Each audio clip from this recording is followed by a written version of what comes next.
Pai, do Filho e do Espírito Santo. Amém.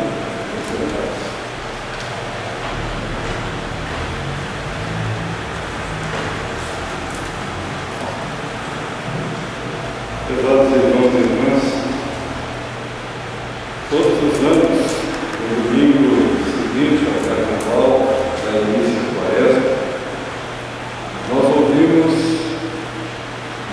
na liturgia este mesmo relato, as tentações de Jesus no deserto e de sua vitória sobre o diabo.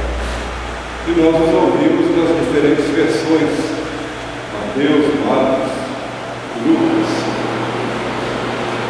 Por que será que a Igreja sempre compreendeu a necessidade de colocar esse relato no início da Quaresma? Porque certamente a sabedoria da Igreja nos indica que esse confronto com o mal é necessário para todos nós. É necessário esse movimento de confronto com as nossas adversidades exteriores, mas também com as nossas esferas interiores. É necessário que cada um de nós caminhe para o seu próprio deserto e lute contra as forças destrutivas que há não somente ao seu redor, mas também dentro delas mesmas. Por isso, na história das religiões, há episódios muito semelhantes a esse, relatados e relacionados à vida de outros mestres religiosos. Estamos talvez diante do que Jung chamou um dos arquétipos da vida religiosa. A tentação sempre é algo inevitável. Siddhartha Gautama, o Buda, jejuou durante 28 dias, sendo tentado por Mara, o príncipe dos demônios. Zaratustra, orando numa gruta, recebe a visita do deus do mal, Ahriman, que vem tentá-lo, prometendo também poder e riqueza. E estes relatos são narrados muito antes do tempo de Jesus. O fato, então, é que o episódio é um paradigma, um modelo, um arquétipo que se encaixa em cada cultura para a vida de toda pessoa que inicia um processo sério de amadurecimento espiritual. Então esse é o convite da Quaresma, tempo que antecede a Páscoa, para que nos aprofundemos em nosso deserto interior. Porque muito mais do que um lugar geográfico, o deserto é um símbolo muito forte, muito poderoso de regiões recônditas da nossa vida e do nosso interior. Deserto. A que imagens você associa essa palavra? Que imagens lhe vem à cabeça quando você ouve a expressão deserto? Solidão, aridez, sede, fome, privação, ausência de opções, etc. São várias as imagens que nos indicam que o deserto não é apenas um lugar geográfico. O deserto tem um forte simbolismo nas escrituras sagradas de todas as religiões. Os desertos sempre foram lugares procurados por místicos, por pessoas do espírito mais contemplativo, porque ao deserto estão associadas ideias de recolhimento, contemplação, oração, meditação, interiorização. Mas era também um deserto que se refugiavam pessoas que estavam à margem do sistema, os desiludidos com a sociedade ou aqueles que a própria sociedade excluía do convívio. Onde vivem os excluídos senão no deserto?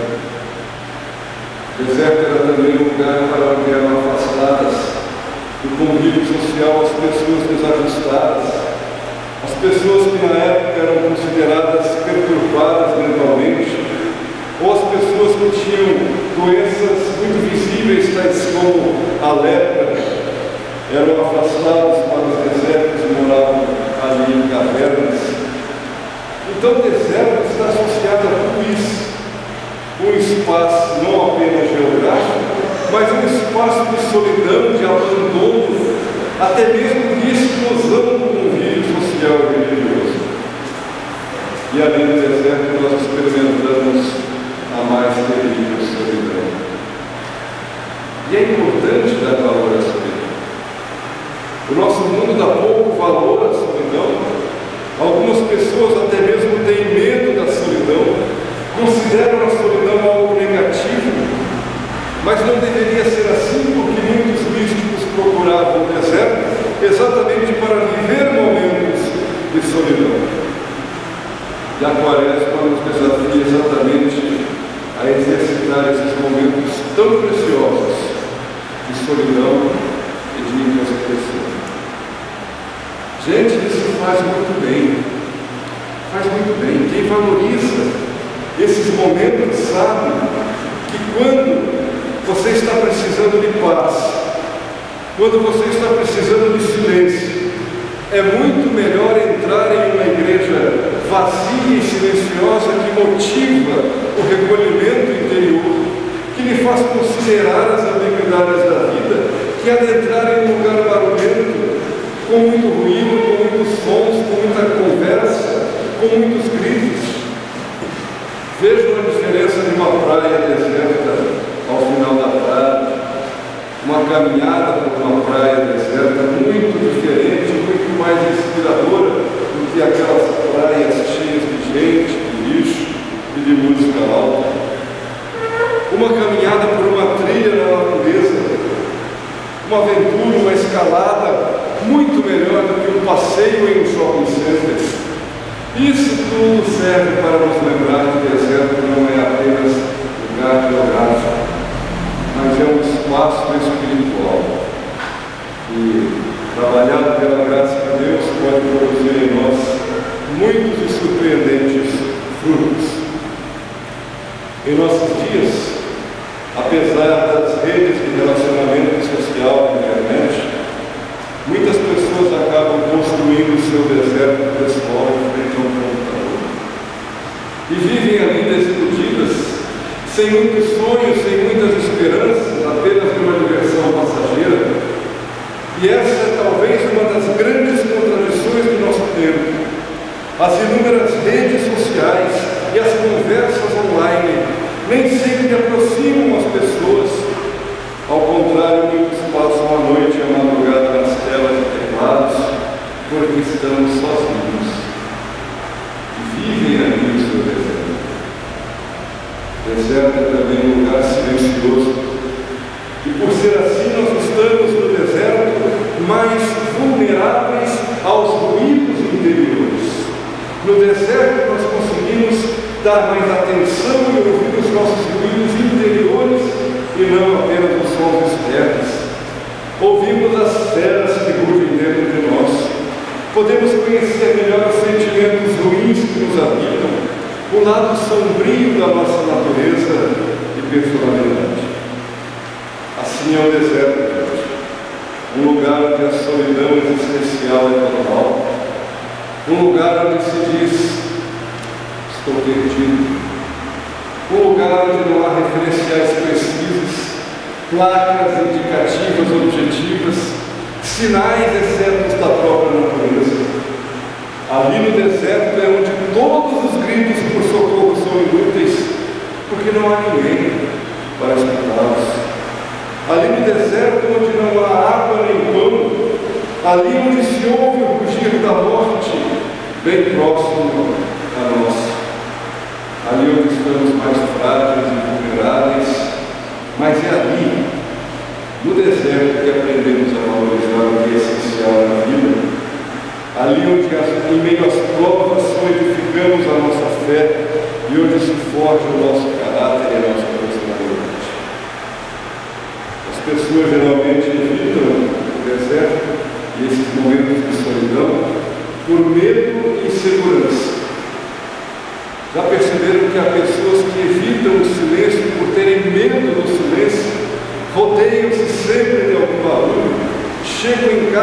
imediatamente, quase que roboticamente, já ligam a televisão ou o rádio, porque o silêncio as incomoda. Na igreja, por exemplo, quando pedimos alguns momentos de silêncio, de oração, algumas pessoas não conseguem se concentrar, olham para os lados, batem os pés, tamborilam os dedos no banco, folheiam o livro de oração, porque o silêncio as incomoda. Eu me recordo de uma ocasião também durante uma quaresma, que levei meus alunos de outra igreja a participar de um culto em nossa paróquia, e foi um culto muito semelhante a esse, que começava sem música. Começamos o culto em um momento de silêncio, pedindo apenas a oração. Foram bons minutos de silêncio, e aquele rapaz me perguntou: Grande, quando é que o culto vai começar de verdade? Eu disse a ele: filho, você já perdeu 10 minutos do culto, porque você não consegue ficar em silêncio, você está acostumado a barulhos demais. Algumas pessoas também têm medo do silêncio, porque no silêncio tem que se defrontar exatamente com a vulnerabilidade, a insuficiência ontológica de dentro dos seus corações, com o vazio delas mesmas, com a mediocridade delas mesmas, com as feras que as impedem de crescer.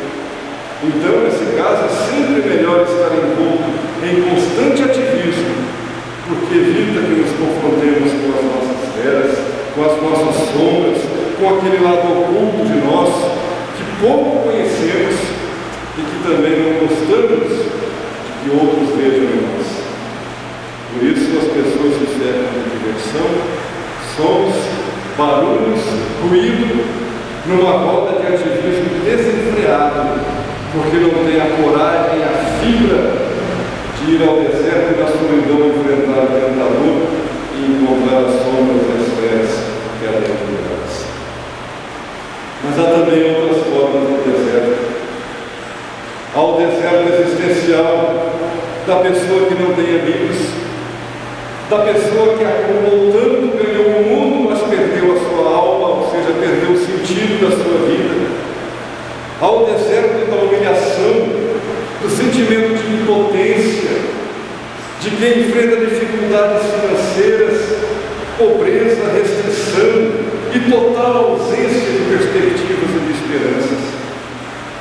Há o deserto daqueles que estão na mais profunda miséria, morando nas ruas do Rio de Janeiro ou de outras cidades, sobrevivendo da caridade de outros ou de pequenos serviços ou da venda de material reciclável. Há o deserto de quem está nesse momento abandonado no leito de um hospital, sem nenhum parente que o visite, apenas esperando a morte e pensando no que fez a vida.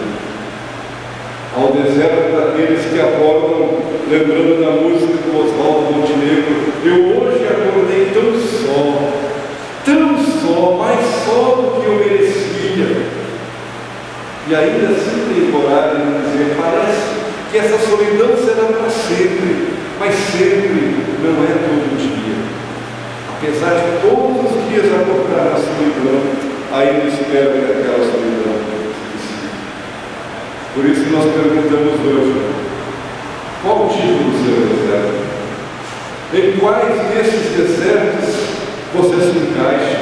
Em quais desses desertos a sua alma habita? Em quais desses desertos o seu coração faz morada?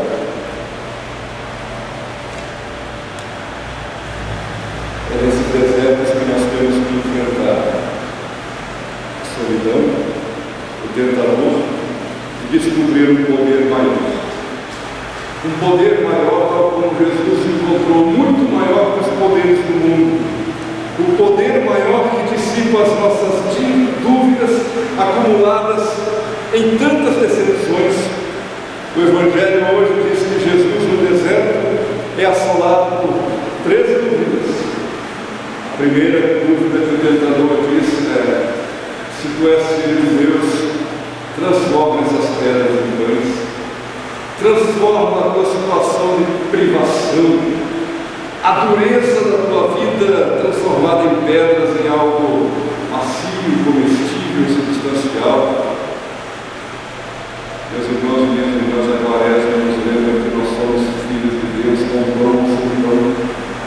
Lembre-se disso, com quando ou sem quando nós somos filhos de Deus. Mesmo nesses momentos piores da vida, é aí que se manifesta a fé. A fé se manifesta quando exatamente não há pão, não há companheiro. É aí que a verdadeira fé permanece. Outra dúvida que assola Jesus: se és o Filho de Deus, atira-te do alto deste monte. Promova um show da fé, promova um espetáculo da fé, desafie as leis da natureza. Nós não precisamos disso, e Jesus resiste a todas as tentações. Se és Filho de Deus, adora-me agora, e tudo te darei se prostrado me adorares. Ah, que dúvida que nos assola nesses momentos, quando o tentador nos faz duvidar que este mundo, a nossa história, a nossa vida pertencem a Deus. E nós começamos a pensar: será que a nossa igreja realmente pertence a Deus e não ao tentador? Será que a nossa vida pertence realmente a Deus e não ao tentador? O tentador já chega dando a ideia da dúvida: se prostrado me adorares, eu te darei tudo, como se tudo fosse teu. Ah, é preciso muita fibra moral e espiritual para resistir às tentações. E a quaresma é esse convite que a sabedoria da igreja faz: aprofundarmos a nossa fé. Meus irmãos e minhas irmãs, as feras que nos rodeiam são astutas demais, são sagradas demais, são tremendamente persuasivas, porque são alimentadas muitas vezes por nós mesmos. E é preciso muita força espiritual para resistir a elas. Essa força vem apenas do alto. Essa força é o poder da transcendência. Essa força é o poder magnífico de Deus. E esse poder nós o descobrimos quando nos fortalecemos no único poder, no único apoio que nos resta quando estamos no deserto. Ali no deserto, onde não há mais ninguém a recorrer, exceto Deus mesmo. Ali no deserto, onde não há padre, pastor, nem psicólogo, e nós temos apenas o próprio Deus. Mas é ali nesse deserto que nós recuperamos a nossa fé. Se estivermos vivendo situações de deserto em nossas vidas, lembre que nós estamos hoje diante da mesa do Senhor. E uma das narrativas do Evangelho diz que os anjos vieram e alimentaram o Filho de Deus. Nós estamos diante do pão da vida que desce do céu. Nós estamos diante do cálice da salvação. E mesmo que estejamos no deserto, esse pão da vida e esse cálice vão nos alimentar. A nossa força espiritual, a forças destrutivas demais em nosso redor, ao nosso redor e também dentro de nós. Mas ao nosso redor e dentro de nós também está a força maior, o Deus que não nos abandona. E esse é o convite da quaresma. Quero terminar lembrando que o velho índio dizia que dentro dele moravam duas feras, dois lobos, um bom e um mau. E que essas duas feras estavam em constante luta uma contra a outra. E alguém perguntou a ele: qual desses lobos vence? E o velho índio respondeu: vence sempre aquele que eu alimento. Os lobos e as feras dentro de nós estão em luta. Eu acredito sim na batalha espiritual. Dentro de nós há uma batalha. Vencerá aquela fera que você alimenta, aquela fera que você trouxer perante o altar, que for alimentada pelo pão da vida e o cálice da salvação. Porque essa fera é o grande animal que visa a cabeça do